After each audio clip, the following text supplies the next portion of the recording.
যে মানুষরা কুরবানি করার ইরাদা করেছে, যারা কুরবানি করবে, কুরবানির জানোয়ার খরিদ করে নিয়েছেন, কিংবা এখনো কুরবানির জানোয়ার আপনি খরিদ করেননি, হয়তো আপনি কুরবানির দিন দিবেন, কুরবানির দিন খরিদ করবেন, কিংবা একদিন আগে খরিদ করবেন, দুদিন আগে করবেন, 5 দিন আগে করবেন, ইরাদা আছে আপনার আমি কুরবানি করব, এই বছর আমি জানোয়ার কুরবানি করব। নবী আমার বলেছে, উম্মত রে, যখন তোমার জিলহিজ্জা মাসের চাঁদ পশ্চিম দিকে উঠে যাবে, তখন থেকে নিয়ে যতক্ষণ পর্যন্ত তোমার জানোয়ার কুরবানি না করা হবে, ততক্ষণ পর্যন্ত তুমি মাথার চুল কাটতে পাবে না, তুমি মোজ বানাইতে পাবে না, দাড়ি বানাইতে পাবে না, বগলের চুল তুমি ছেলতে পাবে না, সারামগার গোড়াতে তুমি চুল যে হয় চুল সাফ করতে পাবে না, কোনি তুমি কাটতে পাবে না। আল্লাহ রাসূল বলেছেন, উম্মত, মাথার চাঁদি থেকে নিয়ে পার তালা পর্যন্ত যে কোনো চুল আছে তুমি কিন্তু কুরবানি হওয়া পর্যন্ত তুমি কাটতে পাবে না। কখন? এই যে জিলহিজ্জা মাসের চাঁদ উঠে গেল, আর আপনি নিয়ত করেছেন আমি কুরবানি করব, কিন্তু কুরবানি জানোয়ার এখানে করে কি আপনি কিনেননি বা কিনে নিয়েছেন। মেলা জনের খাসি আছে না নেই? মেলা জনা কুরবানি কিনে নিয়েছেন না লেনি? আর মেলা জনা কুরবানি লেনি, আচ্ছা লিবো একদিন আগে, আচ্ছা যেদিন কুরবানি হবে সেদিন নিয়ে এসে হাট থেকে জবাই করে দেব, এরকম নিয়ত করেছে। ওই লোকের জন্য রাসূল বলেছেন, তুমি মাথার চাঁদি থেকে নিয়ে পার তেলা পর্যন্ত কোনো জিনিস তুমি কাটতে দেবে না। এবার বলবেন, হাজি মাওলানা, কুরবানি কারনেওয়ালা তো পোল্ট্রি মুরগির দোকান দিচ্ছে, এরকম তো হয় না? আছে না নেই? গ্রামে নাই যে পোল্ট্রি মুরগির দোকান দেয়? মাওলানা জি, তাইলে ও কি করবে? ও কি মুরগি কাটতে পারবে না? কত তো ভাই এমন আছে, মাওলানা জি গোশতের ব্যাপারে করে, অর্থাৎ খাসি জবাই করে বিক্রি করে, তাইলে কি করবে? এই মুসলমান, নবীর হাদিস আমি বললাম, যে কুরবানি করবে শুধু আর নিজের শরীরের কিছু কাটবে না, ও যদি মুরগি জবাই করতে চায় তো মুরগি জবাই করতে পারে, ও যদি গরু জবাই করতে চায় তো গরু জবাই করতে পারে, ও যদি খাসি জবাই করতে চায় তো খাসি জবাই করতে পারে। কুটুম বাড়িতে চলে এসেছে, এবার মুরগি বাড়িতে আছে, মুরগি জবাই করার দরকার হয়েছে, মুরগি জবাই করতে পারে। বন্ধুরে, ও অন্য কোন জিনিস জবাই করবে এতে কোনো মানা নাই, কিন্তু শুধু শরীরের নিজের ও কিন্তু কিছু কাটতে পাবে না। এই সমস্ত জিনিস থেকে আমাদের কি করতে হবে? বাঁচতে হবে। আর একটু আগে চলেন, আমরা কুরবানি যখন জবাই করি, কুরবানি দিই, আমরা কি করি? আচ্ছা, এই খাসিটা এবার আমার মার লেগে দিন, আর বছর দিয়েছি বাপের লেগে, এবার দিব নানার জন্য, এবার দিব আমার জন্য, এই যে খাস করে আমরা দেখি দিনে, জোরে বলেন দেখি দিনে। বন্ধুরে আমার, নবী বলেছেন, হে আমার উম্মত, একটা জানোয়ার, একটা গোটা জানোয়ার যদি আপনি কুরবানি করেন, একটা গোটা জানোয়ার আপনার বাড়িতে যতটি পরিবার আছে, ছেলে মেয়ে বেটি বহু আছে, সকল মানুষের জন্য একটা গোটা জানোয়ার কাফি হয়ে গেল। নিয়তটা আপনি ভুল করে দিয়েছেন, যে বেকার মার জন্য দুনো, বেকার বাবার জন্য দুনো না, এরকম নিয়ত করতে হবে না। আপনাকে করতে হবে কি?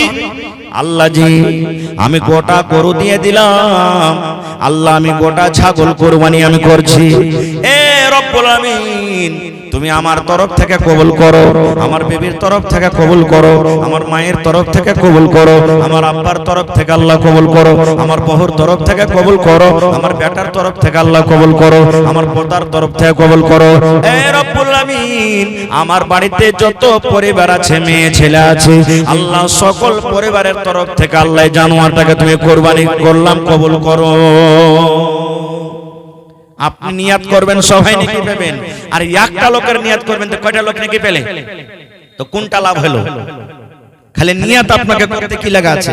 কিন্তু হ্যাঁ, উলামায়ে কেরাম, মুহাদ্দিসিনে কেরাম বলছেন, যদি আপনি ভাগাতে কুরবানি দেন, কিসে কুরবানি দেন? ভাগাতে, যেমন একটা গরুতে 7 জন দিচ্ছে, উটে 10 জন দিচ্ছে কি তাই না?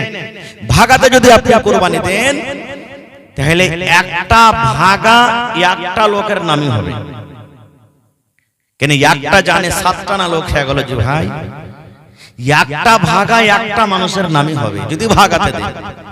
ভাগাতে যদি আপনি কুরবানি দেন, আর একটা গোটা জানোয়ার সকল পরিবারের তরফ হয়ে গেল, এবার বলবেন যে হাজি মাওলানা আমরা কি করছি, ভাগাতে একটু কম পড়ছে কিনা, খালি ভাগার দিকে দৌড়িয়ে দৌড়িয়ে চলে যাচ্ছে। আমি এটা ফতোয়া দিই না যে ভাগাতে কুরবানি হবে কি হবে না, এটা আমি বলি না, কিন্তু আমরা কি করছি, ভাগার দিকে দৌড়িয়ে দৌড়িয়ে যাচ্ছি। কুরবানির যখন টাইম আসছে, নাই যে মুলি সাহেব হাতে টাকা পয়সা নাই, কোন রকম এদিক ওদিক করে এই 2-2,500 টাকা জমা করেছে, এবার কুরবানির কিনতে যাব। ভাই রে, ওই লোকটারই যখন বেটির বিহা লাগবে, বেটার বিহা লাগবে, গালাকে ভোজ খাওয়ার লেগে একবার হন হয় না 25,000 টাকার গরু কিনে লিছে জবাই করে খাওয়াইছে, খায় না বলেন।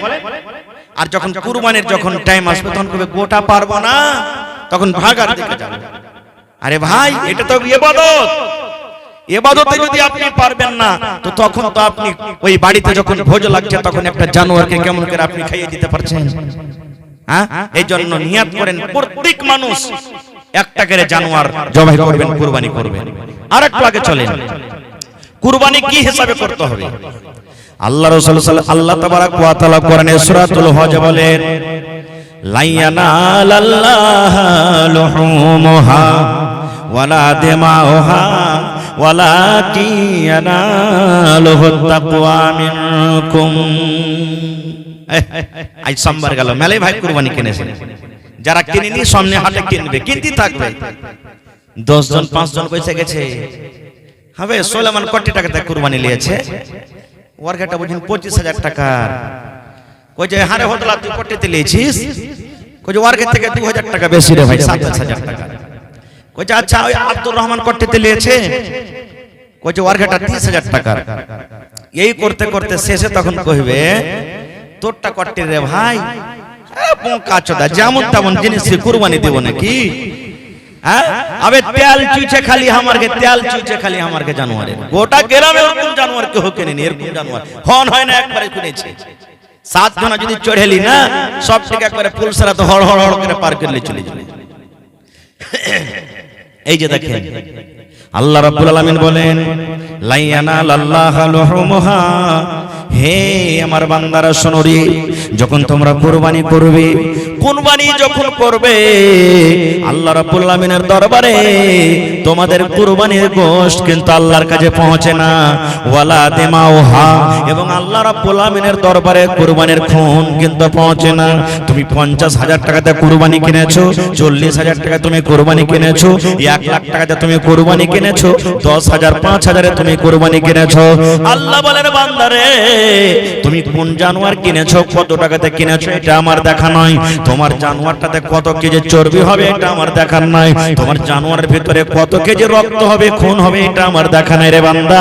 আল্লাহ বলেন আমি দেখি শুধু তোমার দিল কান দেখি, তোমার আমি অন্তর কান দেখি, কোন নিয়তে কোন অন্তরে তুমি কুরবানি করো, এই দিল খানা আমি শুধু আল্লাহ রাব্বুল আমিন দেখি। তোমার জানোয়ারের আমার ভোগ খানোর দরকার নয়, আমি শুধু তোমার দিল খানটাকে দেখি, দিল দেখি আমি। এই ভাই মুসলমান, মা খালারা বলে, 4 জন 5 জন মা খালা বসে গেছে, হাজি বাবু তোমাকে আদরের বাপকে কুরবানি টুরবানি দিচ্ছে, কি করবো জি বাবু, কি করব, কুরবানি দেওয়ার তো মন ছিল না, কিন্তু কহনু যে দুঃখ সুখ করে কুরবানি দাও, না দিবে তো 5টা কুকুর শিয়াল আছে, কার দুয়ারে তাকাইবে? বলছে কি বলে না ভাই, আপনারা বলেন, বলে না বলে না? এই দেখেন 5টা কুকুর শিয়াল আছে, মানে ছেলে পিলা আছে, কার দিকে তাকাইবে? আব কহেন কার দিকে তাকাইবে মানে গোশ খাওয়ার লাগে কুরবানি হলো, এতে কি নেকি পাওয়া যাবে? জোরে বলেন, নেকি পাওয়া যাবে? যাবে না ভাই আমার। এই সমস্ত জিনিস থেকে, রিয়াকারি থেকে আমাদেরকে বাঁচতে হবে। কুরবানি কার জন্য হবে? জোরে বলেন, কার জন্য? আল্লাহ তাবারাক ওয়া তাআলার জন্য কুরবানি হবে।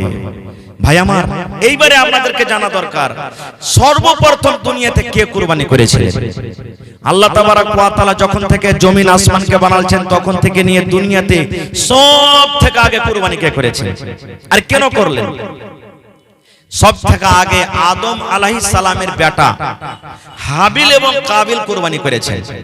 আর কিসের জন্য জানেন? একটা মেয়ে ছেলে, বেটি ছেলের জন্য। এই জামানাতে নিজের ভাই বোন যদি বিয়ে শাদী করতে চায় তো হালাল না হারাম? জোরে বলেন, আরো জোরে বলেন, হারাম। নিজের মার পেটের ভাই বোনের সাথে বিয়ে করা চলবে না। দুধ মা দুধ ভাই বোনের বিয়ে করা চলবে না। যেমন নিজের ভাই বোন হারাম, এরকম দুধ বহিন দুধ ভাইয়ের সাথে বিয়ে করা হারাম, এটা শরীয়তের ফয়সালা। এবারে আপনার বাড়িতে একটা স্ত্রী আছে আর ওরই একটা আরো বোন আছে, ছোট হোক কিংবা বড় হোক, এই স্ত্রীটাকে যদি বাড়িতে রেখেছেন আর আরেকটা বোনকে আপনি বিয়ে করে চলেন, অর্থাৎ শালীকে বিয়ে করলেন, চলবে? জোরে বলেন চলবে? চলবে না, হারাম। কেন? আল্লাহ রাসূল বলেছেন নিজের মায়ের পেটের দুটা বোন একটা হাজবেন্ড একটা শাওহারের কাছে থাকতে পাইবে না, একটাকে তোমাকে তালাক করতে হবে। তুমি যদি পরেকার শালীটাকে বিয়ে করে নিয়ে আসো তো আগেকারটাকে তোমাকে তালাক করতে হবে। নিজের মায়ের পেটের বোন 100তে 203 হয়ে একটা লোকের বিবি হয়ে জীবনে কোনোদিন থাকতে পাবে না, এটা রাসূলের হাদিস। ভাই আমার, তো ওই জামানাতে আদম আলাইহিস সালাম এবং মা হাওয়া যখন আল্লাহ তাবারক ওয়া তাআলা তাদেরকে দুনিয়াতে দিলেন, মেলায় লম্বা কাহিনী ঘটনা আছে, আমি ওদিকে যাব না। আল্লাহ তাবারক ওয়া তাআলা সিস্টেম করলেন যে একসাথে একটা ছেলে একটা মেয়ে হইতো, অর্থাৎ একটা বেটা একটা বেটি। ধরেন সামনে বছর একটা বেটা ছেলে একটা বেটি ছেলে হবে, এই বছর একটা বেটা ছেলে হলো একটা বেটি ছেলে হলো, ডাবল ডাবল জোড়া জোড়া সন্তান পয়দা হয়। এবার কেমন করে তারকে বিয়ে শাদী হতো? আল্লাহ রাব্বুল আলামিনকে দুনিয়াকে আবাদ করানো আছে, দুনিয়াতে মানুষ বাড়ানো আছে, তো আল্লাহ রাব্বুল আলামিন কি করতেন? এখন 2025 সাল চলছে, ধরেন উদাহরণ দিচ্ছি, 2024 সালে যেই সন্তান অর্থাৎ যে বেটা বেটি হলো ওরা নিজের মায়ের পেটের ভাই বোন হয়ে গেল, ওদের সাথে বিয়ে করা চলবে না। আর 2025 সালে যেই মায়ের পেট থেকে সন্তান হলো এরা নিজের ভাই বোন হয়ে গেল, এরা বিয়ে শাদী করতে পারবে না। কেমন হতো? 2024 সালের বেটা 2025 সালের বেটি, 2025 সালের বেটা 2024 সালের বেটি, মানে এক বছর আগে যেটা বেটা হয়তো এক বছর পরের বেটার সাথে, আর এক বছর আগে যেটা বেটি হয়তো এক বছর পরেকার বেটার সাথে, মানে এরকম ভাবে সিস্টেম আল্লাহ রাব্বুল আলামিন করেছিলেন। লম্বা ঘটনা ছোট করে বলি, আদম আলাইহিস সালামের দুজন বেটা, একটা নাম হলো কাবিল, একটা নাম হলো হাবিল। কাবিল হলো বড় আর হাবিল হলো ছোট। কোরআনের কথা বলছি আপনাদেরকে। এবার কাবিল বড় আগে জন্ম নিয়েছেন, ওর সাথে যেটা আদম নবীর বেটি হয়েছে অর্থাৎ কাবিলের বোন হয়েছে, এটা দেখতে একটু সুন্দর, বেশি দেখতে সুন্দর। আর হাবিল হলো আদম নবীর একটা ছোট বেটা, এই পরে হয়েছেন, আর ইয়ার সাথে যেটা বেটি ছেলে হয়েছে একটু ওর থেকে দেখতে কম সুন্দর। শরীয়ত কি বলছে? ওই বেটি ছেলে এর সাথে এর একটা ওর সাথে। কাবিল তখন বলছে হাবিলকে যে যখন সময় হলো বিয়ের, তখন বলছে না আমার সাথে এটা হয়েছে, আমি তাকে বিয়ে করব। কিন্তু শরীয়তের নিগাতে এটা হারাম, চলবে না। নিজের ভাই বোন না হয়ে গেল, বলছে না আমার সাথে এটা হয়েছে আমি তাকে বিয়ে করব। কাবিল বলছে হারে ভাই এটা তো আমার স্ত্রী হবে, এটা শরীয়ত বিরোধী তুমি কাজ করতে গেছো, আমার সাথে যেটা হয়েছে ওকে তুমি বিয়ে করো আর ওকে আমি করব। বলছে না তোর কথা শোনা হবে না। এরা দুইজন নিজের আব্বা হযরত আদম আলাইহিস সালামের কাছে চলে গেলেন। এবার আদম আলাইহিস সালাম তাদেরকে বুঝালেন, বুঝলো না কো। শেষের বেলাতে আদম নবী তখন বললেন যে তোমরা কুরবানি করো, যার কুরবানি কবুল হবে সেই তাকে বিয়ে করবে, আর যার কুরবানি কবুল না হবে সে একে বিয়ে করবে, যেটা এখন হয়েছে, মানে যেটা সিস্টেম ছিল ওই মতো চলবে। বলছে ঠিক আছে। কাবিল তো মনে মনে বলছে আমি বড়, আমার কুরবানি আল্লাহ রাব্বুল আলামিনের দরবারে কবুল হবে, আমি কুরবানি করব। এবার দু ভাই কুরবানি করলেন। কি কুরবানি জানেন? হাবিল মানে আদম আলাইহিস সালামের ছোট বেটা একটা জানোয়ারের কুরবানি করলেন, আর কাবিল আদম আলাইহিস সালামের বড় বেটা গম জও এই ধরনের কিছু আনাজ কুরবানি করেছিলেন, রেখে দিলেন। তখন কুরবানির সিস্টেম কি ছিল জানেন? তখন থেকে নিয়ে ঈসা নবী পর্যন্ত কুরবানির গোশত খাওয়া হারাম ছিল, কুরবানির গোশত খেতে পেত না। আল্লাহর এটা বিধান। কুরবানির জানোয়ারকে জবাই করে ময়দানে গলিতে ফেলে দিলে এবার যার হালাল টাকার কুরবানি, যার কুরবানি আল্লাহ রাব্বুল আলামিনের দরবারে কবুল হবে, আসমান থেকে আগুন আসতো আল্লাহর হুকুমে, আর আগুন এসে যার হালাল টাকার কুরবানি ওর কুরবানিকে কবুল করতে করতে জ্বলিয়ে দিত, আর যার হারাম টাকার কুরবানি, যার কুরবানি কবুল হবে না ওই কুরবানিটা কিন্তু জমিনে পড়ে যেত। এই জামানাতে যদি ভাই এরকম থাকতে বলেন অবস্থা কি হতো নাকি? আল্লাহুস সামাদ। তো ওরা কুরবানি করে দিলেন, হাবিল কাবিল কুরবানি করলেন। এ ভাই মুসলমান, এবার কাবিল কিছু আনাজ কুরবানি করলেন, হাবিল আদম নবীর ছোট বেটা একটা জানোয়ারের কুরবানি করে দিলেন। কুরবানি করে জমিনে রাখা আছে আল্লাহ রাব্বুল আলামিনের পক্ষ থেকে, আল্লাহ রাব্বুল আলামিনের তরফ থেকে। এবারে কিন্তু আগুন এলো, আগুন ঘুরতে লাগলো, কুরবানির পাঞ্জরে পাঞ্জরে পাঞ্জরে পাঞ্জরে আগুন ঘুরতে লাগলো। ঘুরতে ঘুরতে ঘুরতে আদম আলাইহিস সালামের ছোট বেটা যে একটা জানোয়ারের কুরবানি করেছিলেন, যে একটা জানোয়ারকে জবাই করেছিলেন, এর কুরবানি কিন্তু আল্লাহ রাব্বুল আলামিনের দরবারে কবুল হয়ে গেল। এবং আদম নবীর বড় বেটা যে আনাজ পানি কুরবানি করেছিলেন, এর কুরবানিটা কিন্তু জমিনে পড়ে থেকে গেল। এর মন খুব খারাপ, হ্যাঁ আমার বেইজ্জতি হয়ে গেল, আমার কুরবানি কবুল হলো না, ছোট ভাইয়ের কুরবানি এই কবুল হয়ে গেল। এই দেখেন শয়তান নিজের চাল চালাইতে লেগেছে। এখন দেখেন শয়তান কাবিলের ভিতরে কথা দিতে লেগেছে, খেপা তুই তো বড় রে বেইজ্জতি হয়ে গেলি, কি দেখছিস, হটিয়ে দেখ রাস্তা থেকে, সাফ করে দেখ, হটিয়ে দে। বন্ধুরে আমার, এবার আদম নবীর বড় বেটা কাবিল রাগ করে নিজের ছোট ভাইকে মারতে শুরু করে দিলেন। মারতে লাগলেন, তোকে দুনিয়াতে রাখবো না, তোর কুরবানি কবুল হয়ে গেল, আমার হলো না, তোকে দুনিয়াতে রাখবো না, তোকে মারতে মারতে শেষ করে দিব। যেমনি মারতে যায়, এবারে কাবিল তখন হাবিল তখন বলছেন, আদম নবীর ছোট বেটা, ভাই রে আমি তোমার থেকে ছোট, আমার পয়সা কম, তুমি আমার থেকে বড়, তুমি হইলে আমার বড় ভাই, তুমি যদি আমাকে মারতে মারতে মারতে মারতে মারতে মারতে মেরে শেষ করে দাও, আমি মরে যাব, দুনিয়া থেকে শেষ হয়ে যাব, কিন্তু আমি তোমাকে মারবো না, তোমার গায়ে আমি হাত তুলবো না, তুমি আমাকে মেরে দাও, তুমি আমাকে শেষ করে দাও, যত তুমি আমাকে মারো কেন আমি কিন্তু তোমার গায়ে হাত তুলবো না, তোমাকে আমি মারবো না। আল্লাহ রাসূল বলেছেন, মারতে মারতে মারতে মারতে কাবিল ছোট ভাইকে নিজের কিন্তু মার্ডার করে দিলেন, মার্ডার হয়ে গেল। নবী বলেছেন, দুনিয়াতে সর্বপ্রথম মানুষের মত হলো কার, মানে হাবিলের। দুনিয়াতে হাবিলের আগে কোনো মানুষ আর মরেনি, এটা ভালোভাবে শিখালেন। যদি কোনো মানুষ আপনাকে প্রশ্ন করে দেয়, ভাই রে আই তো তুমি জালসা শুনলে, তো জালসাতে একটা কথা বলো তো, দুনিয়াতে সব থেকে যে মানুষটা মরেছিল লোকটার নাম কিনা তো হযরত হাবিল। কিভাবে মত হয়েছিল না, তো বড় ভাই কাবিল ওকে মারতে মারতে মারতে মারতে শেষ করে দিয়েছে। আল্লাহ রাসূল বলেছেন, উম্মত দুনিয়াতে যত মার্ডার হবে, বন্দুকের গুলিতে মারো, ছুরিতে মারো, চাকুতে মারো, তীর তলোয়ারে মারো, বোমে মারো, টুটি চিপে মারো, যে কোনো হালাতে দুনিয়াতে মানুষকে মার্ডার করে দেওয়া হবে, জুলুম অত্যাচারের কারণে মার্ডার করে দেওয়া হবে। আল্লাহ রাসূল বলেছেন, প্রথম গুনাহ আল্লাহ রাব্বুল আমিন আদম নবীর বড় বেটা কাবিলের ঘাড়ে চাপিয়ে দিবেন। প্রথম গুনাহ, প্রথম পাপ ওই যে কাবিলের ঘাড়ে চাপাবে, তারপরে আল্লাহ রাব্বুল আমিন যে মার্ডার করবেন তার ঘাড়ে চাপিয়ে দিবেন। সর্বপ্রথম মার্ডার কে? হযরত হাবিল আলাইহিস সালামকে করেছিলেন, হাবিলকে করেছিলেন। ভাই মুসলমান, এবারে মানুষ তো এর আগে মরেনি, মেরে তো দিলে ভাইকে, ভিতরে আফসোস চলে এলো, আল্লাহ কি করনু, রাগের সময়তে মানুষ মার্ডার করে দিচ্ছে।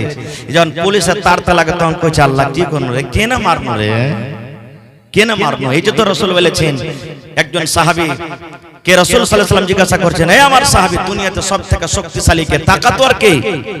আপনারা বলেন তো কে তাকাতওয়ার? যে 10টা মানুষকে লুহে ফেলে দিয়েছে নাকি, হ্যাঁ, যে 10 জনকে একবারে লাঠিতে সতে দিতে পারছে। বন্দুক সবথেকে তাকাতওয়ার, বম তাকাতওয়ার, একটা ফেলতে গেলে সব শেষ হয়ে যাবে। মিসাইল তাকাতওয়ার নাকি? নবী আমার বলেছেন, না রে না, দুনিয়াতে তাকাতওয়ার কে, সব থেকে কে?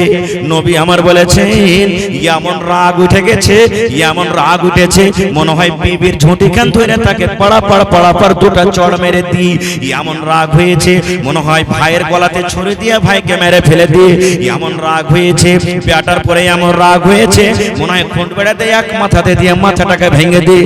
আল্লাহ রাসূল বলেছেন, উম্মত সব থেকে দুনিয়াতে তাকাতওয়ার হলো শক্তিশালী ওই লোকটা, যখন রাগ উঠে যাবে নিজের রাগটাকে কন্ট্রোল করবে,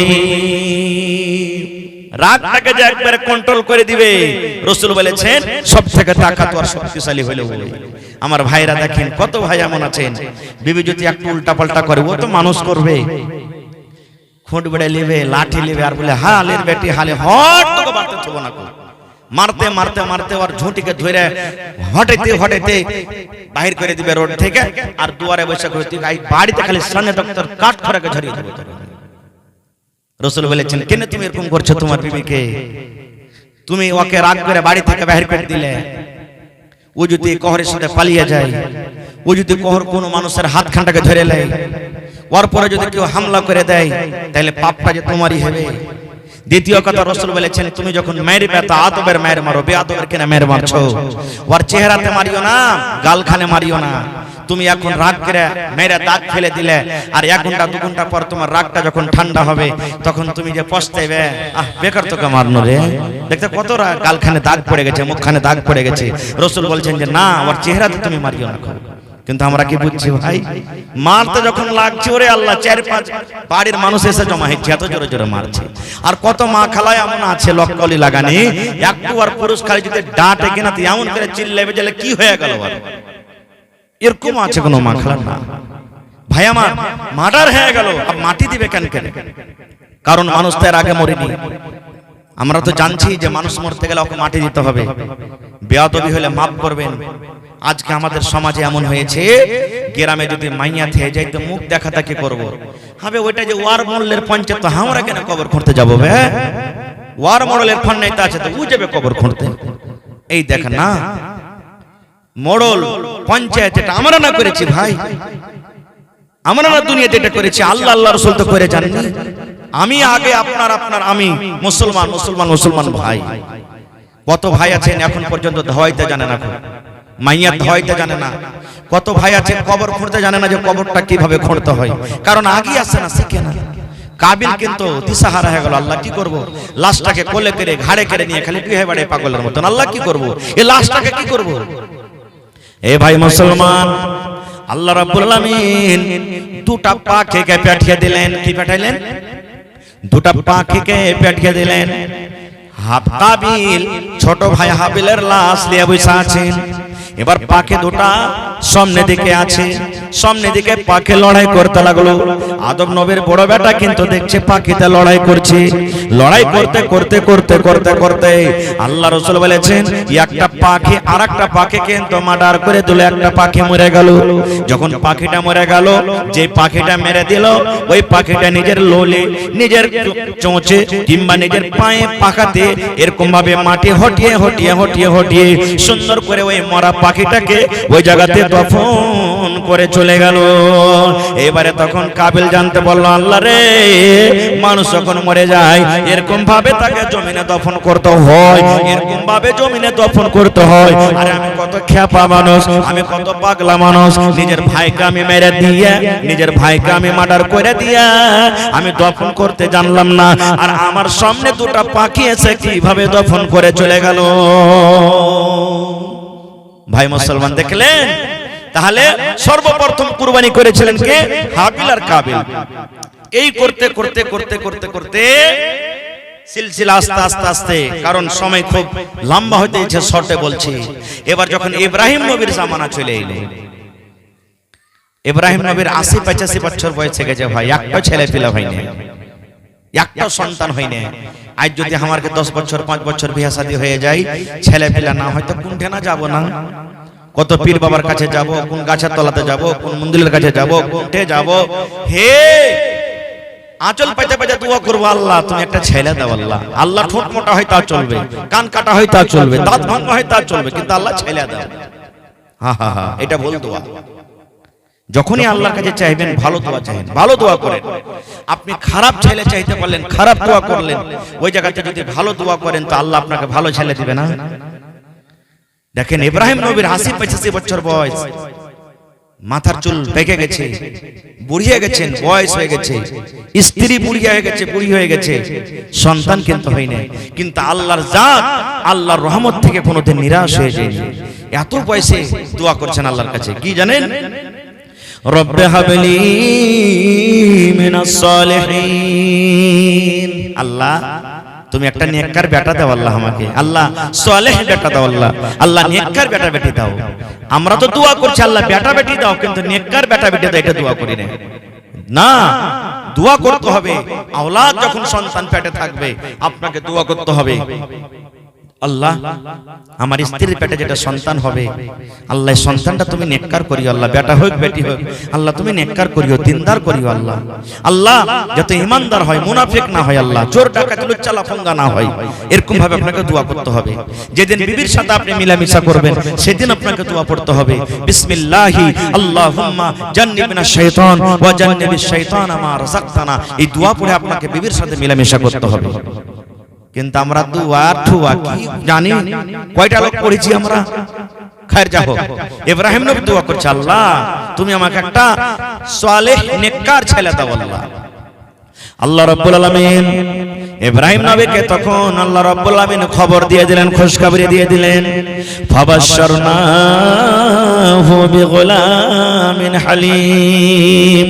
হে ইব্রাহিম, তুমি আমার কাছে নেককার ছেলে চাইলে, তুমি আমার কাছে সালেহ ছেলে চাইলে, তুমি আমার কাছে দিনদার ছেলে চাইলে। ইব্রাহিম, আমি আল্লাহ রাব্বুল আমিন তোমাকে আমি সন্তান দিলাম। কেমন সন্তান দিলাম? তোমার ছেলেটা তো নেককার হবে, তোমার ছেলেটা তো দিনদার হবে, তোমার ছেলেটা দিনদার হবে, তোমার ছেলেটা নেককার হবে। তার সাথে সাথে আল্লাহ বলেন, হালিম, তোমার ছেলেকে আমি হুঁশিয়ার করে আমি দুনিয়াতে তোমাকে খুশখবরি দিলাম। তোমার ছেলেটা চালাক খুব হবে, হুঁশিয়ার হবে। আর আমারকে ছেলে পেলে যদি খালি একটা কালি কহে দেয়, গোরে গোরে মুখরাতে কালা কালা চশমা, যে আমারকে ছেলে আব্দুল্লাহর নিয়ে মাথা কত টেক্কাবে, কত গান কইতে পারছে। এই দেখেন, এইটা আমরা টেক্কা মনে করছি, হুঁশিয়ার মনে করছি না। আল্লাহ বলছেন, ইব্রাহিম ৮০-৮৫ বছর বয়সে আমার কাছে আওলাদ চাহালি, আমি আল্লাহ কবুল করব। যা, তোর ছেলেটা নেককার হবে এবং হুঁশিয়ার হবে। খায়ের যা হোক, লম্বা ঘটনা ছোট করে আমি বলছি কাইটে। দুনিয়াতে সন্তান হয়ে গেল। দুনিয়াতে যখন সন্তান হয়ে গেল, তার নাম রাখা হলো ইসমাইল। সে একজন নবী দুনিয়াতে গুজরেছেন, ইসমাইল আলাইহিস সালাম। ওর মায়ের নাম হলো কি? বিবি হাজেরা। ইব্রাহিম নবীর দুজন স্ত্রী ছিলেন। বড় স্ত্রীর নাম সারা আলাইহিস সালাম, আর ছোট স্ত্রীর নাম কি? হাজেরা আলাইহিস সালাম। তো বিবি হাজেরার পেট থেকে সন্তান হলো কে? ইসমাইল নবী। এবার আল্লাহ তাআলা তাকে আদেশ করলেন, ইব্রাহিম, তোমার বিবিকে এবং তোমার বাচ্চাটাকে তুমি বাড়িতে রাখিও না। কোথায় রাখবে? এমন জায়গাতে তুমি রেখেছো যেখানে কোনো গাছপালা নাই, গা গ্রাম নাই, পানি নাই, লোকজন মানুষ টানো কিছু নাই, এরকম তুমি জায়গাতে রেখেছো। সেই জায়গাটা কি? কাবা শরীফ। কাবা শরীফ তখন মাটিতে একবারে বরাবর হয়েছিল, ভেঙে চুরে বোঝা যাচ্ছিল না যে জায়গাতে কাবা শরীফ ছিল, ঘর ছিল, একবারে মাটিতে ভেঙে বরাবর হয়েছিল। আল্লাহর আদেশে এক কলসি পানি আর অল্প কিছু খাজুর, ইব্রাহিম নবী একটা উটে চাপলেন, আর হাজেরা এবং ইসমাইল মা বেটা এক উটে চাপলেন, আর তে হাঁটতে লাগলেন। এখন কয়েকদিন থেকে রোদ পড়ছে না, পড়ে না? জোরে বলেন। অন্য দিন থেকে আজকের দিনটা খুব ভালো গেল নাকি? এই যে হাঁটতে লাগলেন, আর আরবের দেশ তো জানছেন কত আরো গরম রোদ, মনে হয় পা থেকে পুড়ে ছাই হয়ে গেল। এবারে তারা হাঁটতে লাগলেন। মা হাজেরা কিন্তু জানেন না যে আমাদেরকে কোথায় নিয়ে যাবেন। হাঁটতে হাঁটতে হাঁটতে ওই জায়গা যেখানে আল্লাহর আদেশ এসেছে যে মা বেটাকে তোমরা রেখে এসো, ওখানে রেখে দিলেন। রেখে দেওয়ার পর দুটা উটকে নিয়ে ইব্রাহিম নবী হাঁটতে শুরু করলেন। মা হাজেরা বলছেন যে মনে হয় উট চড়াইতে গেল নাকি, চলে আসবেন। হাঁটতে হাঁটতে দেখছেন যে সাফা মারওয়া পাহাড় পার হয়ে চলে গেছে। তখন বলছেন যে না, মা হাজেরা বুঝে নিলেন যে কি ব্যাপার, হাঁটতে হাঁটতে চলে গেছে এখান থেকে। তখন পিছন থেকে বলছেন, ও আল্লাহর দোস্ত ইব্রাহিম, কোথায় আছেন আপনি? আল্লাহ বলেছিলেন যে পিছন দিকে তুমি মুখ করে ঘুরতে পাবে না। দেখে নিয়ে একবার, আপনি দিল্লি, পাটনা, পাঞ্জাব যাচ্ছেন, গাড়িতে চড়ছেন, আপনি বলছেন কি ভালো হয়ে থাক রে বেটা, মা ভালো হয়ে থাক, আব্বা ভালো হয়ে থাকো, চলে গেলেন। এবার একটা ঘুরে ঘুরে দেখছি আমরা যে আর চেহারাটা দেখতে পাবো কি পাবো না, শেষ বেলাতে দেখে নিই। আল্লাহ বলছেন যে পিছনে তুমি ঘুরেও দেখতে পাবে না, হাঁটো। এবারে হাঁটতে হাঁটতে যখন অনেক দূর চলে গেলেন, আবার বলছেন মা হাজেরা, ও আল্লাহর দোস্ত ইব্রাহিম, কোথায় যাচ্ছেন আপনি আমাদেরকে ছেড়ে? আল্লাহর কি হুকুম এটা যে আপনি আমাদের মা বেটাকে এই জায়গাতে ছেড়ে চলে যাবেন? যখন এই কথাটা বললেন, তার হযরত ইব্রাহিম আলাইহিস সালাম এরকম ভাবে মুড়িটা হিলিয়ে দিলেন না, হ্যাঁ এটা হলো আল্লাহর হুকুম, আল্লাহর আদেশ। সুবহানাল্লাহ। এই জামানার যদি মায়ের লোক হতো কি বলতেন জানেন? মিন সে মরা লিসি লাগা খয়বার পিন্ধেবার রগ নে ছেড়ে চলে গেল, কত রকম গাইল দিত। কিন্তু রে সুবহানাল্লাহ, যখনই হযরত ইব্রাহিম আলাইহিস সালাম এবার যখন মাথাটা হিলিয়ে দিলেন, হ্যাঁ বিবি রে, আল্লাহ রাব্বুল আলামিনের আদেশ হয়েছে তোমাদের মা বেটাকে আমি এই জায়গাতে রেখে যাব। তখন বিবি হাজেরাকে বলছেন, স্বামী গো, আর আপনাকে রাখবো না গো স্বামী, আপনি চলে যান। এখানে মানুষ নাই তো কি হলো, এখানে গ্রাম নাই তো কি হলো, এখানে পানি নাই তো কি হলো, এখানে লোকজন নাই তো কি হলো, মা বেটা আমরা দুজন আছি, আমাদের সাথে আছেন কে? আল্লাহ। আল্লাহ রাব্বুল আমিন আমাদেরকে হালাক বরবাদ করবেন না, আল্লাহ রাব্বুল আমিন আমাদেরকে হেফাজত করবেন, আল্লাহ আমাদেরকে বাঘ থেকে বাঁচাবেন, আল্লাহ আমাদেরকে সাপ থেকে বাঁচাবেন, আল্লাহ আমাদেরকে দুশমন থেকে বাঁচাবেন, আল্লাহ রাব্বুল আমিনের খাবার ব্যবস্থা করে দিবেন, আল্লাহ রাব্বুল আমিন পানির ব্যবস্থা করে দিবেন, আল্লাহ ঘরের ব্যবস্থা করে দিবেন, আল্লাহ রাব্বুল আমিন সব কিছুর ব্যবস্থা আমাদেরকে করে দিবেন। চলে যান, চলে যান স্বামী গো, চলে যান, আর আপনাকে আমি রাখবো না। নারে তাকবীর, সুবহানাল্লাহ। এইবারে মাঝখানে মেলায় কথা আছে, কেমন ভাবে জামজামের কুয়া বের হলো, কেমন করে কি হলো, যদি সময় পেতে আবার কোনোদিন বলবো, দিকে আমি যাব না, কথা লম্বা হবে। এবারে আস্তে আস্তে আস্তে যখন ইসমাইল আলাইহিস সালাম 5 বছর 6 বছর 7 বছর বয়স যখন হয়ে গেছে, সুবহানাল্লাহ, দেখেন আজ আমরা জানোয়ারের কুরবানি করছি, আজকে মানুষের কুরবানির কথা আপনাদের সামনে বলছি। ওরে সুবহানাল্লাহ, দুনিয়াতে কোন এমন বাপ আছে যে নিজের বেটাকে কুরবানি করতে পারবে? দুনিয়াতে কোন এমন মা আছে যে বলবে যা আল্লাহর রাহে তুই কুরবানি হয়ে যা, আল্লাহ রাব্বুল আমিনের আদেশটি মানতে যা? দুনিয়াতে কোন এমন বেটা আছে, আব্বা তুমি আমার গলাতে ছুরি দিয়ে দাও, আমি আল্লাহর রাহে কুরবানি হয়ে যাব? সুবহানাল্লাহ। আজ একটা পড়িতে যাই, খালি মুলবি মাস্টার মাইরা দেয়, দাওলে কাটতে চলে যাব, শালার বেটা মুলবি তুই খেয়ে মানুষ করছিস যে মারবি। এই দেখেন, বলি না জি ভাই, হ্যাঁ সুবহানাল্লাহ। এই আমার মায়েরা খালারা শুনেন, আল্লাহ রাব্বুল আলামিন কোরআন মাজিদে বলেন, ফালাম্মা বালাগা মাহুস সাইয়া, যখন ইসমাইল নবী আব্বার সাথে চলাফেরার বয়সে যখন পৌঁছে গেলেন, বাপের সাথে মানুষ চলাফেরা কখন করে? 3 বছর 4 বছর 5 বছর 6 বছর, এই বয়স না, যেদিকে বাপ যাবে ওদিকে ও যাবে। বাপু যদি মোটরসাইকেলে বের হয় বলে আব্বা আমিও যাব, সাইকেলে যদি বের হয় আমিও যাব। কোনটা যাবি রে? তুমি যেখানে যাবে সেখানে যাব, পিছে ধরে না যে ভাই। আল্লাহ রাব্বুল আলামিন বলেন, যখন ইব্রাহিম নবীর সাথে চলাফেরার বয়সে যখন তার সন্তান পৌঁছে গেলেন, মানে ইসমাইল নবী, আল্লাহ রাব্বুল আলামিন স্বপ্ন দেখাচ্ছেন, ইব্রাহিম তোমার কলেজার টুকরাকে তুমি তার গলাতে ছুরি দিয়ে তাকে তুমি কুরবানি করে দাও, জবাই করে দাও। স্বপ্ন দেখাইলেন আল্লাহ। আমাকে আপনাকে যদি স্বপ্ন দেখি বা দেখাই যে যা বেটাকে তুই কুরবানি করতে হবে, হবে না, কারণ আমার আপনার স্বপ্নটা ওহী নয়। কিন্তু নবীরাকে আল্লাহ স্বপ্নের মাধ্যমে ওহী করতেন। নবীরা যেটা স্বপ্ন দেখলে এটা আল্লাহ রাব্বুল আলামিনের পক্ষ থেকে। এবারে হযরত ইব্রাহিম আলাইহিস সালাম যখন স্বপ্ন দেখে নিলেন, আল্লাহ রাব্বুল আলামিন আমাকে বেটা কুরবানি করতে বলছেন। ওরে সুবহানাল্লাহ, কেন বেটার কুরবানি করতে বললেন? আল্লাহ রাব্বুল আলামিন শুধু পরীক্ষা করছেন, ইব্রাহিম রে তুমি 85 বছর বয়সে যে বেটাটা পেয়েছো, এই বেটাটাকে তুমি বেশি ভালোবাসো কি আমি আল্লাহ রাব্বুল আলামিন তুমি আমাকে বেশি ভালোবাসো? আল্লাহ শুধু পরীক্ষা করছেন, ইব্রাহিম তুমি বেটাকে বেশি ভালোবাসো না আমাকে বেশি ভালোবাসো? শুধু এই পরীক্ষা, তাছাড়া আর কিছু নাই। আল্লাহ বললেন কুরবানি করো। আহ দেখেন জি কেমন নবী। এমনি আল্লাহ তাবারাক ওয়া তাআলা তাকে দোস্ত বলেছেন, ইব্রাহিম খলিলুল্লাহ, ইব্রাহিম হলেন আল্লাহর দোস্ত। সুবহানাল্লাহ। এইবারে একটা ছুরি নিয়ে নিলেন, ছুরি নিয়ে বাড়ি থেকে বের হয়ে গেলেন। হাঁটতে হাঁটতে হাঁটতে হাঁটতে এবারে যেখানে বাড়ি আছে ওই জায়গাতে চলে গেলেন, মক্কাতে চলে গেলেন, মক্কা নগরী। এবার একানিত ভাবে ইব্রাহিম নবী বেটাকে ডাক দিলেন। বেটাকে ডাকতে বলছেন, ইয়া বুনাইয়া, রে আমার কলেজার টুকরা সন্তান, ইয়া বুনাইয়া, এ আমার বেটা, এ কলিজা টুকরা সন্তান রে, আমি আল্লাহ রাব্বুল আমিনের পক্ষ থেকে স্বপ্ন দেখেছি। আল্লাহ আমাকে স্বপ্ন দেখাচ্ছেন যে আমি যেন তোমাকে জবাই করছি, তোমাকে কোরবানি করছি। ফানজুর মাজা তারা, হে ইসমাইল, তোমার কি রায়, তোমার কি মাশওয়ারা, তুমি কি বলছো বেটা, বলো বেটা।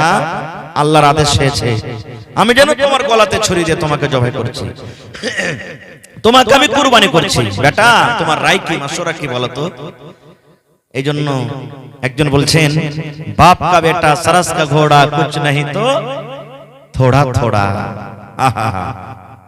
যেমন হযরত ইব্রাহিম আলাইহিস সালাম বেটাকে বললেন, বেটা রে, আল্লাহ রাব্বুল আমিনের পক্ষ থেকে আমাকে হুকুম করেছেন রে বেটা, আমি স্বপ্নের মাধ্যমে আল্লাহ আমাকে দেখাচ্ছেন, আদেশ করেছেন যেন তোমার গলাতে আমি ছুরি দিয়ে তোমাকে জবাই করছি। বেটা তুমি কুরবানি হবে কি হবে না, ধন রে বল, তুমি আল্লাহর কথাটা মানবে কি মানবে না। তোমাকে আমি জবাই করতে নিয়ে যাব মিনার মাঠে, তুমি আমার হাত দিয়ে তুমি কুরবানি হবে কি হবে না। এ আমার ভাইয়েরা মায়েরা খালারা শুনি, যেমনই কথা হযরত ইসমাঈল আলাইহিস সালাম শুনলেন, আব্বাকে বলছেন, আল্লাহর কোরআন বলছেন, দেখেন আমার কথা নয়, ইয়া বাতিফাল মা তুমার সাতাজদুনি ইনশাআল্লাহু মিনাস সাবিরিন। আব্বা গো, ইয়া আবাতি ফাল, হে আমার আব্বা, মা তোমার, আল্লাহ যেটা আপনাকে আদেশ করেছে, হুকুম করেছে, সেটাই করেন। আব্বা গো, যদি আল্লাহর আদেশ হয় যে আমাকে কুরবানি হইতে হবে, আমি আল্লাহর রাহে জবাই হয়ে যাব, কুরবানি হয়ে যাব। আব্বা গো, তুমি আমার গলাতে ছুরি দিয়ে তুমি আমাকে জবাই করে দাও, আমি কুরবানি হয়ে যাব, জবাই হয়ে যাব। সাতাজাদুনি ইনশাআল্লাহু মিনাস সাবিরিন। আব্বা যখন উট জবাই হয়, উটটা কত ছটপট ছটপট করে, গরু যখন জবাই হয়, গরুটা কত ছটপট ছটপট করে, যখন দুম্বা জবাই হয়, দুম্বাটা কত ছটপট করে। আব্বা যখন ছাগল জবাই হয়, ছাগলটা কত ছটপট করে। যদি ইচ্ছা করলে উটকে যদি বেঁধে না রাখে, গরুটাকে যদি বেঁধে না রাখে, গরুটা শরীর তলা থেকে পালিয়ে যাবে। হযরত ইসমাঈল বলছেন, আব্বা আমি ওই জানোয়ারের মতন হব না, আমি তোমার শরীর তলা থেকে পালিয়ে যাব না, আমি ছটপট ছটপট করব না, আমি হাত হেলাবো না, পা আমি হেলাবো না, মুড়িটা আমি হেলাবো না। আব্বা তুমি আমার গলাতে ছুরি দিয়ে জবাই করে দাও, আমাকে তুমি ধৈর্যশীল পাবে, আমাকে তুমি সবরকারী পাবে, আল্লাহর রাহে আমি কুরবানি হয়ে যাও, জবাই করে দাও।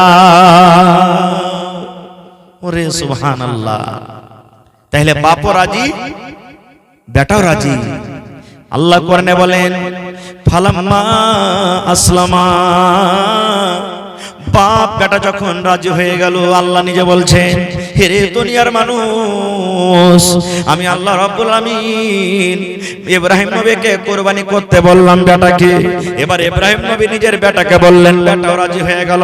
বাপ কুরবানি করবে বলে রাজি হয়ে গেল, বেটা কুরবানি হবে বলে রাজি হয়ে গেল। আল্লাহ বলেন, ফালাম্মা আসলামা, যখন বাপ বেটা দুজন রাজি হয়ে গেল, ওয়াতাল্লাহু লিল জাবিন, এবং তাকে মুখের ভরে যখন দিয়ে দেওয়া হলো, মিনার মাথা দিলে চলে গেলেন। মেলায় মাঝখানে ঘটনা ঘটলো, আমি ওদিকে যাবো না, শর্টে বলছি।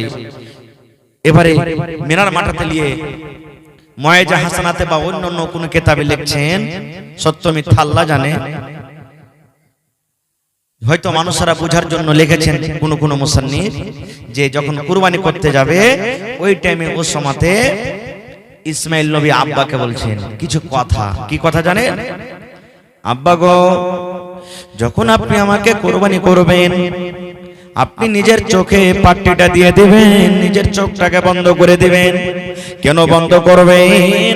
যখন আপনি কুরবানি করতে যাবেন, যখন ছুরিটা আমার গলায় দিতে যাবেন, তখন হয়তো আমার দেখে আপনাকে মায়া লেগে যাবে, দয়া লেগে যাবে।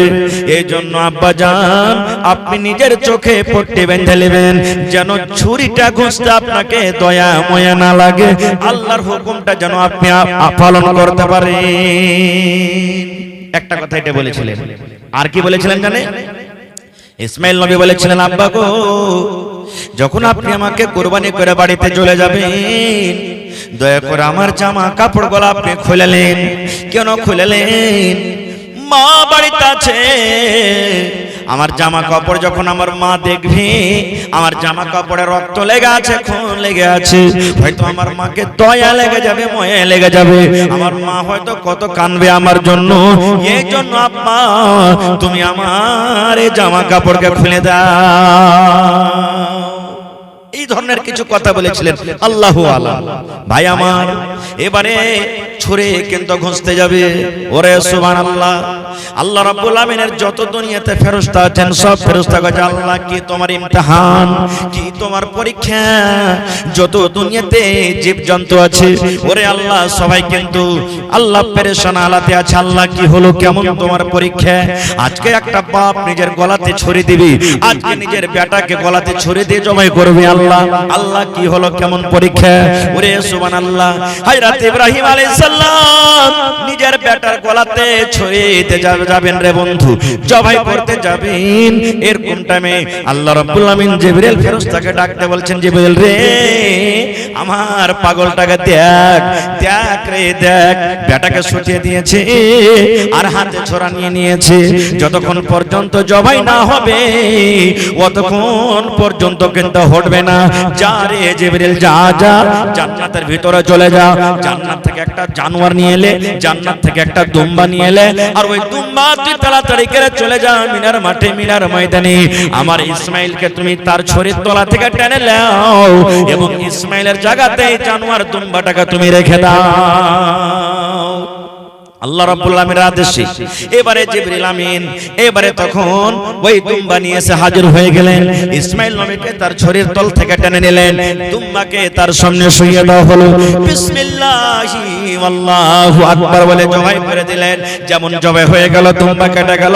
ইব্রাহিম নবী তো জানেন না, মনে করছেন মনে হয় আমি আমার বেটাকে আমি জবাই করে দিলাম।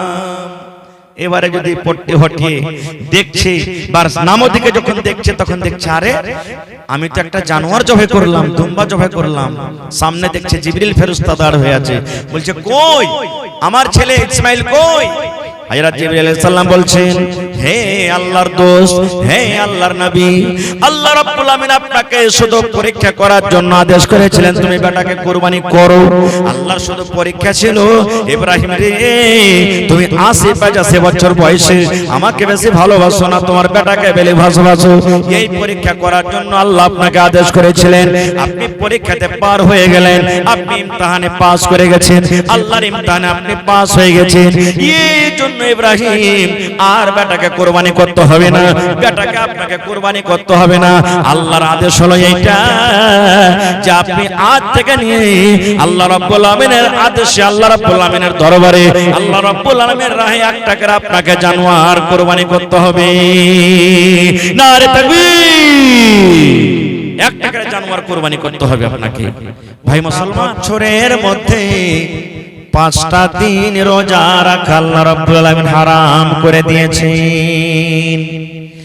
এই মায়েরাকে বলবো, খালারাকে বলবো, বোন রে 5টা দিনে যদি রোজা রাখেন আপনার রোজা হবে না, হবে না, হবে না। উপর থেকে আল্লাহ রাব্বুল আমিন আপনার খাতাতে কিন্তু গুনাহ লিখে দিবেন। বলবেন মাওলানা জি 5টা দিন কোন কোন দিন রোজা রাখা হারাম, কোন 5টা দিনে রোজা করলে গুনাহ হয়ে যাবে? 1 নম্বর নবী বলেছেন যেদিন রমজান মাস শেষ হয়ে যায়, রমজান মাস শেষ হওয়ার পর চাঁদের শাওয়াল মাসের 1 তারিখে আমরা ঈদের নামাজ পড়ি। নবী বলেছেন ঈদের দিন রোজা রাখা হারাম। একদিন হলো কি ঈদের দিন, যেদিন ঈদের নামাজ পড়ি। আর 4 দিন কখন? নবী বলেছেন এই যে জিলহিজ্জা মাস, কুরবানি যেদিন করব চাঁদের 10 তারিখে, চাঁদের 11 তারিখে, চাঁদের 12 তারিখে, চাঁদের 13 তারিখে, অর্থাৎ 10 থেকে নিয়ে 13 পর্যন্ত এই 4টা দিন রোজা রাখা হারাম। যদি কোনো মা, যদি কোনো খালা, যদি কোনো ভাই, যদি কোনো বোন, যদি কোনো দাদা এই 4টা দিন রোজা রাখে, নবী বলেছেন সে কিন্তু গুনাহ করলো, পাপ হয়ে গেল। এই 4 দিনের রোজা রাখা একবারে রাসূল বলেছেন হারাম। তাহলে গোটা বছরে কয়দিন রোজা রাখা মানা আছে? জোরে বলেন। 5 দিন রোজা রাখা মানা আছে। এবার একটা আপনাকে প্রশ্ন করব, বলবেন হাজি মাওলানা যখন 5 দিন রোজা রাখা হারাম হয়ে গেল, যে মাওলানা আপনি তো বললেন কুরবানির দিন রোজা রাখতে হারাম, কুরবানি যেদিন করবে সেদিন রোজা রাখতে হবে না। এই মাওলানা আমাদের গ্রামে এলাকাতে কত মা, কত ভাই, কত বোন যতক্ষণ পর্যন্ত কুরবানির জানোয়ার জবাই না হয় ততক্ষণ পর্যন্ত কিন্তু সেদিন রোজা করে থাকে যে মাওলানা। অর্থাৎ কুরবানির দিন কুরবানির নিয়তে যে রোজা করে থাকে, এটা হলো কেমন করে না? আপনার গ্রামে নাই? আছেন না? কথা বলেন, আছে না নেই? হ্যাঁ, তাহলে কুরবানির দিন রোজা করাটা কেমন? রাসূল তো বলেছেন রোজা করা হারাম, আর আমার মায়েরা, খালারা, ভাইয়েরা মেলায় রোজা করে কুরবানির দিন। এই মুসলমান, প্রথম নম্বর কথা, কুরবানির দিন রোজা করা হারাম, তো হারাম নাকি পাওয়া যাবে না, গুনাহ হয়ে যাবে। ওপর থেকে কোনদিন হাফ বেলা অর্ধেক দিন কিন্তু রোজা হয় না, এবং জানোয়ারের জন্য শরীয়তে কোনো রোজা নাই। যদি কোনো মা, যদি কোনো খালা, যদি কোনো বোন, যদি কোনো নানি, যদি এই ঈদের দিন, যেই দিন আমরা নামাজ পড়ে কুরবানি করব, সেই দিন 1 ঘন্টার জন্য, 2 ঘন্টার জন্য, 5 ঘন্টার জন্য যদি রোজা করে, সেই রোজাটাকে নবী বলেছেন হারাম, হারাম। সেই দিন তোমার কিন্তু রোজা করা চলবে না, সেই দিন রোজা রাখা হারাম। তাহলে কি করতে হবে? হ্যাঁ আছে, আমার মাওলানারা বসে আছেন, জিজ্ঞাসা করবেন কি করতে হবে সেদিন। আল্লাহ রাসূল বলেছেন, হে আমার উম্মতেরা তোমরা শোনো, ঈদের দিন যদি তুমি নামাজ পড়তে যাও, নবী যখন ঈদের দিন নামাজ পড়তে যাইতেন তখন কিন্তু কিচ্ছু খাইতেন না। ফজরের নামাজ পড়ে নবীজি আমার, ফজরের নামাজ পড়ে নবীজি আমার চলে যেতেন, আর বিজোড় খাজুর খাইতেন, বিজোড় খাজুর। আল্লাহ রাসূল ঈদের নামাজ যখন পড়তে যান, যেই নামাজ আমরা রমজান মাসে রোজা রেখে যে নামাজটা পড়ি, ঈদুল ফিতরের নামাজ, আল্লাহর নবী নামাজ পড়তে যাইতেন রে বন্ধু। ঈদের নামাজ পড়তে যাওয়ার আগে আগে ফজরের নামাজের পরে নবী আমার খাজুর খায়া বাড়িয়ে যাইতেন। কয়টা খাজুর খাইতেন? বিজোড় খাজুর। বিজোড় খাজুরের কথা আছে, একটা হাজুর খাজুর তো বিজোড় খাজুর, 3টা হলো বিজোড় খাজুর, 5টা হলো বিজোড় খাজুর, 7টা হলো বিজোড় খাজুর, 9টা হলো বিজোড় খাজুর। আল্লাহর নবী যখন ঈদের নামাজ পড়তে যাইতেন তখন বিজোড় খাজুর নবীজি খাইয়া যেতেন। এবার আপনিও যাবেন তো খেয়ে যেতে হবে আপনাকে। বলবেন হাজি মাওলানা খাজুর কোনটা পাবো? যদি খাজুর না পাই তো কি করবেন? তাহলে আন্দারসা বার্তা আছে তো গোটা আন্দারসা খেয়ে যেতে হবে নাকি? যদি আরো বেশি খাইতে পারেন তাহলে 3টা খেয়ে যেতে হবে, আরো যদি বেশি খাইন তো 5টা খেয়ে যেতে হবে, বিজোড় আন্দারসা খাইতে হবে নাকি? হাজি মাওলানা 1 আন্দারসা খাইতে পারি না, গোটা গোটা আন্দারসা কেমন করে খেয়ে যাব? এই মুসলমান, এখানে গোটার কথা নয় রে বন্ধু। যদি আপনি গোটা আন্দারসা খাইতে না পারেন, আপনি যে আন্দারসা ভেঙ্গে ভেঙ্গে মুখে দেবেন, আপনি 1 টুকরা আন্দারসা আপনি মুখে দিয়ে দেন, না হলে 3 পিস মুখে দিয়ে দেন, না হলে 5 পিস মুখে দিয়ে দেন, এই টুকরা টুকরা কইরা। কিংবা বাড়িতে বিস্কুট রাখা আছে, 1 খান বিস্কুট খেয়ে যান, কিংবা 3 খান বিস্কুট খান, কিংবা 5 খান খান। কিংবা ভাত খাইতে বসেছেন, 1 লোকমা ভাত খাবেন, কিংবা 3 লোকমা খাবেন, কিংবা 5 লোকমা। রুটি খাইতে বসেছেন, 1 কামড় রুটি খাবেন, কিংবা 3 কামড় খাবেন, কিংবা 5 কামড় খাবেন। বিজোড়া যদি আপনি লোকমা খায়া যান নেকি বেশি পাবেন, সুন্নাতের পরে আমল হলো। আর যদি কোনো মানুষ বলে যে না রে কিনবো না, আমি 2 খান বিস্কুট খেয়ে চলে যাব, আমি 2 কামড় রুটি খেয়ে চলে যাব, আমি 2 লালা ভাত খেয়ে চলে যাব, আমি জোড়া জোড়া খেয়ে চলে যাব, তাহলে তার জন্য কিন্তু গুনাহ হবে না, কিন্তু নেকিটা পাওয়া গেল না। তাহলে ঈদের নামাজ পড়তে যেতে গেলে খেয়ে যেতে হবে, 1 নম্বর শিখলেন। এবার বকরা ঈদের নামাজ, নবী আমার নামাজ যখন পড়তে যেতেন তখন কিন্তু বাড়িতে কোনো খানা পিনা খাইতেন না। সন্ধ্যাবেলাতে যে নবী খাবার খাইছেন, ওই খানা খাওয়ার পর নবীজি ফজরের নামাজের পর আর কিচ্ছু খাইতেন না। নবীজি ডাইরেক্ট খালি পেটে নামাজ পড়তে চলে যেতেন। এবার নামাজ পড়তেন, নামাজ পড়ে বাড়িতে চলে আসতেন, আর বাড়িতে আসার পর কুরবানির জানোয়ার জবাই করতেন, কুরবানি জবাই করতেন। আর কুরবানির জানোয়ার জবাই করে নবীজি সর্বপ্রথম খাবার ওই কুরবানির গোশত খেয়েছেন। এটা হলো সুন্নাত তরিকা, আর নাম রোজা নয়। এটা সুন্নাত তরিকা, কিন্তু আমরা করতে পারি না। রাসূল ফজরের নামাজ পড়ি সর্বপ্রথম কাম নামাজ পড়তে চলে যেতেন, বকরিদের নামাজ। আর আমরা কি করব? আমারকে জামাত বড়জি এরকম দূর দূর থেকে আসতে হয়, তো 8টা 9টাতে আমরা টাইম দিব আর নামাজ পড়িতে যাব। আর নামাজ পড়তে ইদিক উদিক করতে করতে 10টা 11টাতে বাড়ি আসবো, দিয়ে তখন কুরবানি জবাই করতে যাব। অতক্ষণ পর্যন্ত পেট খালি কো কো কো কো করবে ভোকের জ্বালাতে, করবে না? জি না, একবারে যত পারবেন সকালে নামাজ পড়েলেন, আর নামাজ পড়ে এসে প্রথমে কুরবানির জানোয়ার জবাই করেন।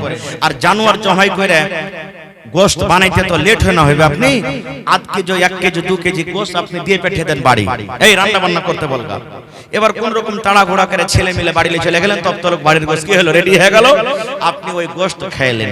এটা হলো সুন্নাত তরিকা, এর নাম রোজা লয়। যদি এখনো আপনারা করেন কোন মা খালা ভাই যে না আমি বকরিদের দিন সন্ধ্যাবেলাতে যা খাবো খাবো আর খাবো না কুরবানি করা পর্যন্ত, এবার কুরবানি কইরা আইছে তখন আপনি কুরবানির গোশত খাবেন। রাসূল বলেছেন এটা সুন্নাত তরিকা, এর নাম যদি কেউ বলে রোজা তো গুনাহ হয়ে যাবে, পাপ হয়ে যাবে, এর নাম রোজা লয়। তাহলে কথাটা ক্লিয়ার হয়ে গেল নাকি? এবার শুনেন ভাই আমার, এটা ইংরেজিতে কোন মাস চলছে বলতে পারবেন আপনারা সামনে থেকে কেউ? ইংরেজিতে কোন মাস? মে মাস, মাশাআল্লাহ। আর কত তারিখ? 12 তারিখ। সাল কত? 2025। আর বাংলাতে জানি না। আচ্ছা আর একটু আগে চলেন, আরবি মাসের কত তারিখ এটা আজকে? জানি না। একটা ছেলেকে দেখতে গেছে, 2-3টা লোক একদিন দেখে চলে গেছে।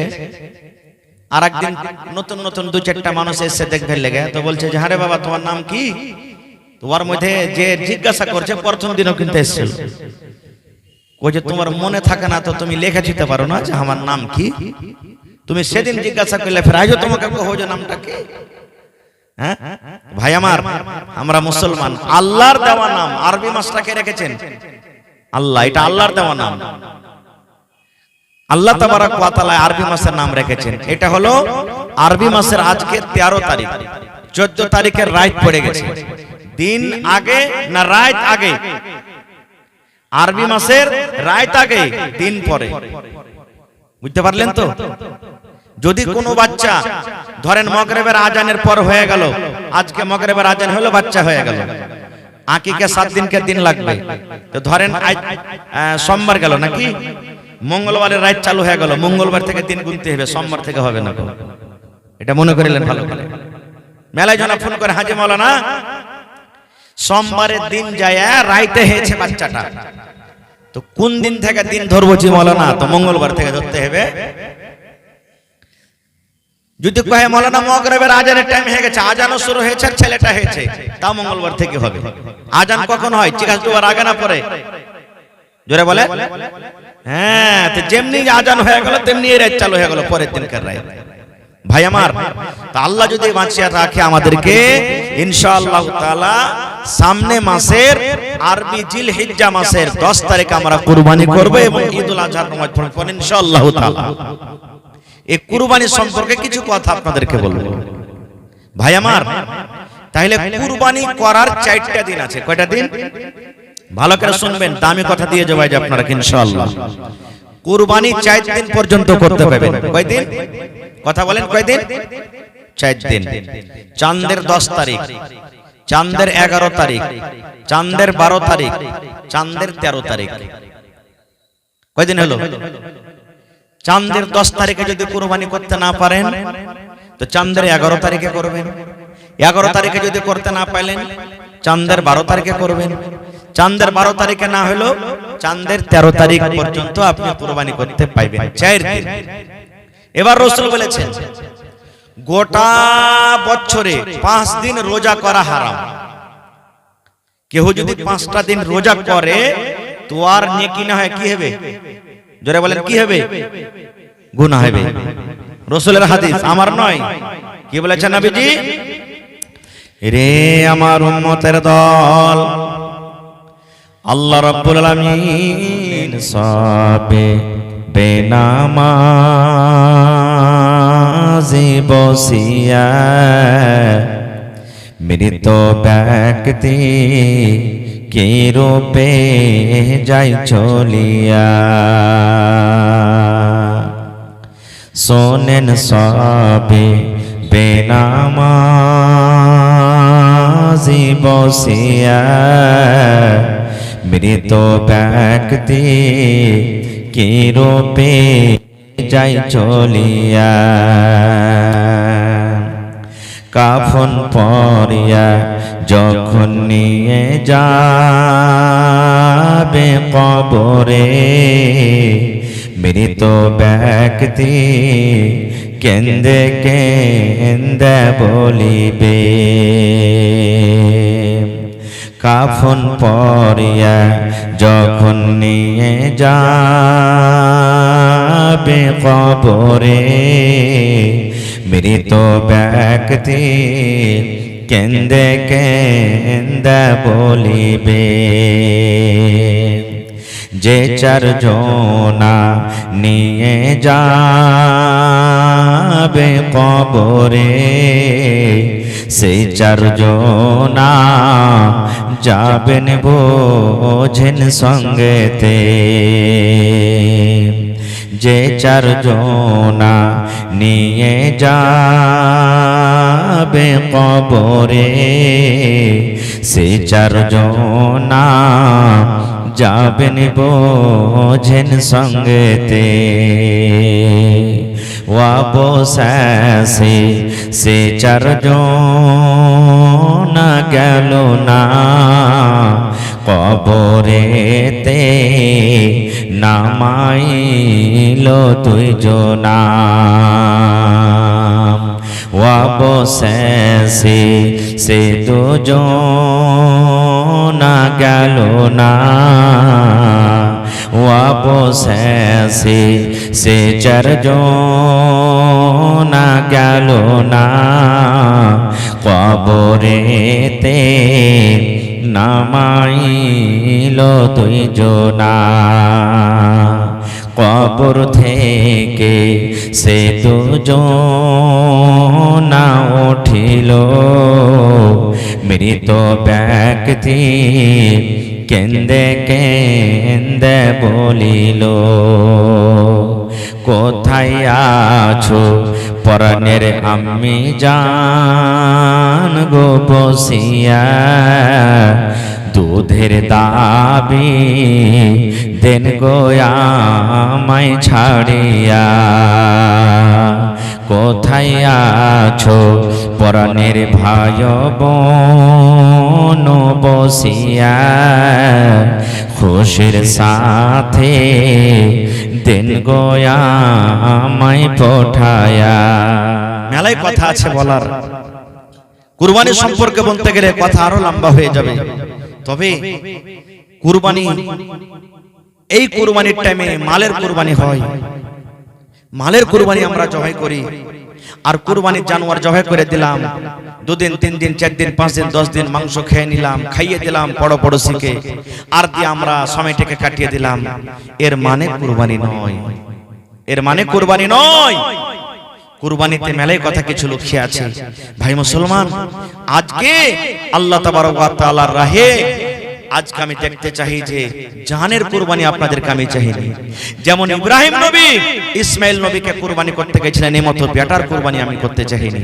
তবে কুরবানি আজকে চাইছি আপনার কি আপনার যে বিজনেস করা আপনার যে মজদুরি করা আপনার খেতেবাড়ি থেকে আপনার ব্যবসা থেকে যে পকেটে বাড়িতে টাকা আনা যাচ্ছে সেই টাকার আপনাকে কুরবানি করতে হবে ভাইরে এবং প্রত্যেক মানুষ এটা নিয়ত করেন যে আমি যেন আমার বেটাগালাকে একটাকে মৌলবি করতে পারি কমপক্ষে মেলায় মানুষ কহে বেটা বেটিকে পড়িয়ে লিখে কি করবি বে এই তো সালা মাদ্রাসাতে পড়ে খালি খাইয়া বেড়েছে ফকিরা পড়াইতে বন্ধুরে আপনার বেটাকে মৌলবি করে 50,000 মাস ইনকাম না করতে পারো লাখ টাকা মাস ইনকাম না করতে পারো কিন্তু মরার পরে কমসে কম আপনার জন্য দোয়া তো করতে পারবে আপনি যখন মরে যাবেন আপনার বেটা তো জানাজা পড়াইতে পারবে এই জিনিসটা করতে পারবে না আপনার জন্য একবার যদি বলে রব্বির হামহুমা কামা রব্বায়ানি সাগীরা এই দোয়াটা তো আপনার জন্য করতে পারবে এক এমবিবিএস ডাক্তার বড় ডাক্তার আপনারা জানছেন এমবিবিএস ডাক্তার কাকে বলে?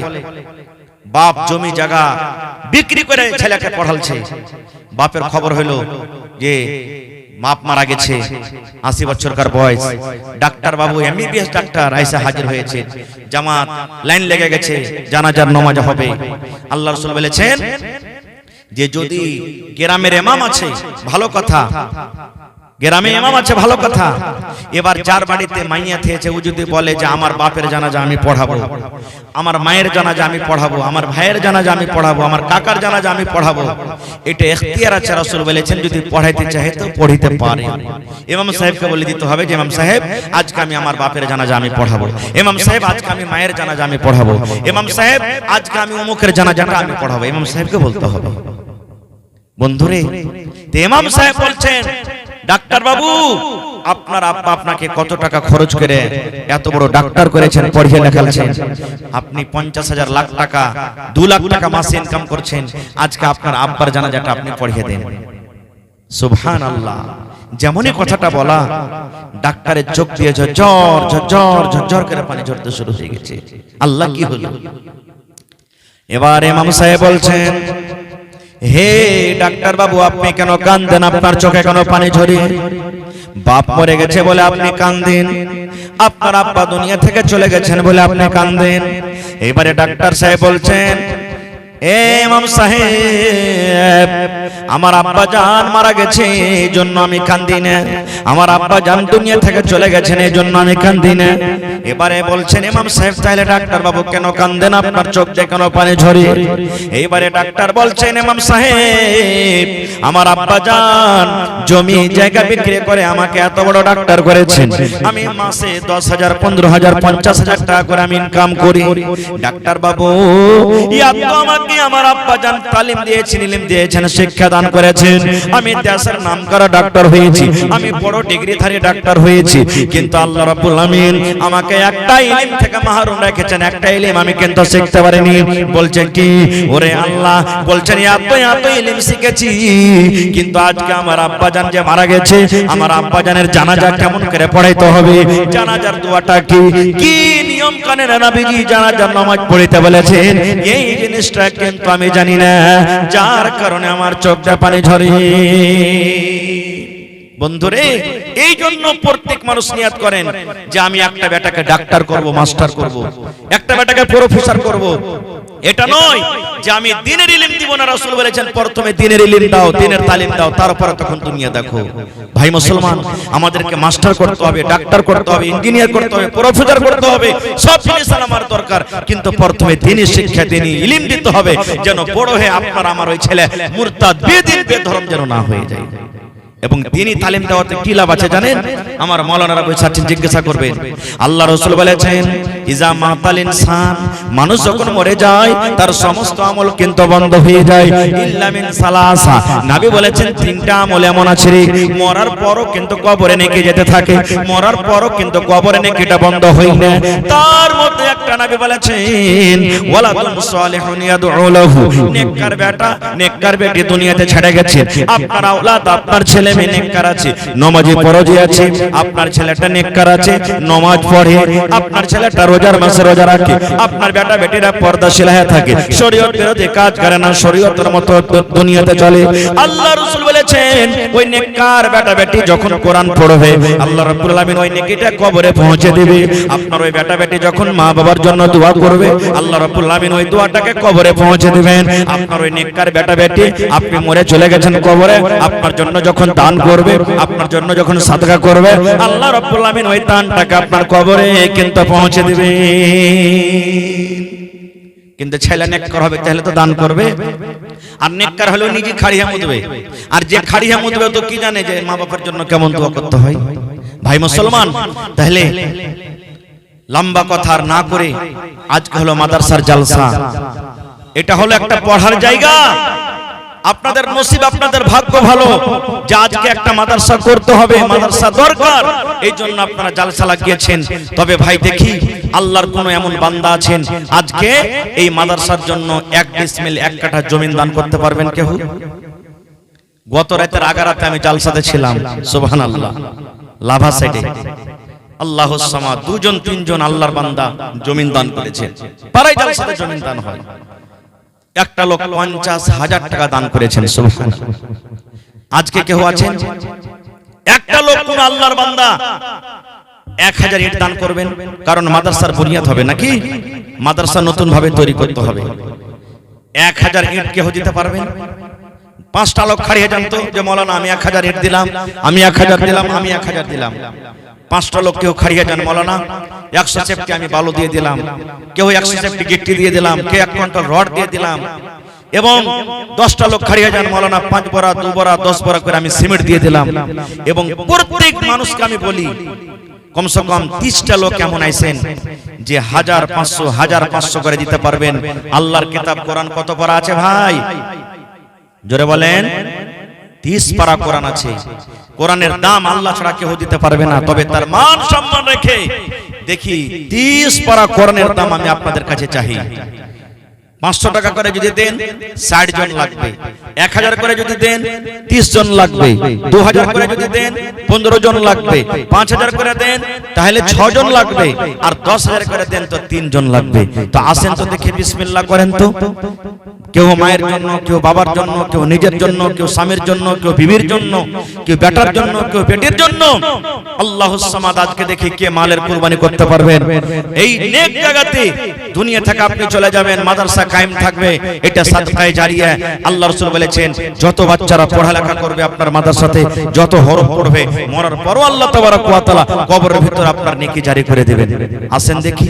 কারণ আমাদের মধ্যে থেকে কত মা বাপ কবরে চলে গেছেন, ওরা কিন্তু মুখে বলতে পারে না রে আব্দুল্লাহ আব্দুর রহমান আমার জন্য দান কর রে বেটা, এরা বলতে পারে না। আমরা যখন দুনিয়া থেকে চলে যাব আমরাও কিন্তু বলতে পারবো না। ছেলে মেয়েরা দান করবে কি করবে না সেটা আল্লাহ জানে। আপনার জন্য দান করবে কি করবে না সেটা আল্লাহ জানে। এই জন্য মওতের আগে মওতের তৈয়ারি করে আমাদেরকে যেতে হবে। নিজের হাতে দান করে যান, বেশি ভালো, সবথেকে আফজাল উত্তম। দেখি একটা লোক প্রথমে 1000 ইট কিংবা 1 গাড়ি বালু কিংবা 100 সেফটি গিট্টি কিংবা 1 কুইন্টাল রড কিংবা 1 ডিসমিল 1 কাঠা জমি কে দান করতে পারবেন। এবং প্রথমে 1000 2000 3000 করে টাকা দিতে পারবেন। গ্রামে মাকই হয়েছে আলহামদুলিল্লাহ, এটা মাকইর সিজন, মাকইও ভালো হয়েছে আশা করছি, আর রেটও ভালো আছে আলহামদুলিল্লাহ। প্রত্যেক মানুষ নিয়াত করেন যারা মাকই লাগাচ্ছেন 1 কুইন্টাল 2 কুইন্টাল 3 কুইন্টাল করে মাকই কিংবা মাকইর টাকা গেল আমি মাদ্রাসার জন্য দিয়ে দেব। দেখি আসেন তো সর্বপ্রথম